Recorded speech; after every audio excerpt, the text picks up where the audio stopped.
Telle une démonstration de force, le méga-meeting du parti PASTEF s'est tenu ce dimanche à Keur Massar, dans le 46e département du Sénégal. Ousmane Sonko, le leader des Patriotes, a réussi le pari de la mobilisation avec une marée humaine qui a répondu à son appel. Accusé de viol, le leader de l'opposition continue de crier au complot d'État. Selon l'opposant radical au pouvoir, il est hors de question qu'il soit le énième leader politique à passer sous le rouleau compresseur de la justice, appelant ses militants à la résistance. Depuis des années, Macky Sall exerce une répression systématique sur l'opposition sénégalaise et sur la société civile.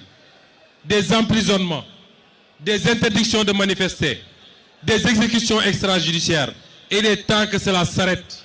Je veux appeler cette communauté internationale à comprendre que les Africains ne sont plus à cette étape moyenâgeuse des années 80 où on pouvait laisser un président tant qu'il signe dans le sens des intérêts occidentaux.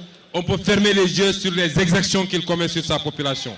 Le peuple sénégalais ne l'acceptera plus. En outre, Ousmane Sonko a profité de la tribune pour envoyer un message à la communauté internationale, arguant que ce que le président Macky Sall veut leur faire croire à propos de l'opposition sénégalaise est loin de la réalité. Nous nous réclamons un parti politique souverain, une coalition qui se réclame de la souveraineté, comme tous les pays réclament leur souveraineté.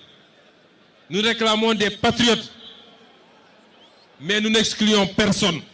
Avec ce meeting qui a rassemblé une foule énorme, les patriotes lancent un message aux partis au pouvoir, comme pour dire qu'ils n'accepteront pas que leur leader ne fasse pas partie de la prochaine échéance présidentielle de 2024. Également, cette rencontre prépare le lancement officiel, le samedi 28 janvier 2023, d'une campagne d'enrôlement de 2 millions de primo-votants pour la présidentielle de 2024.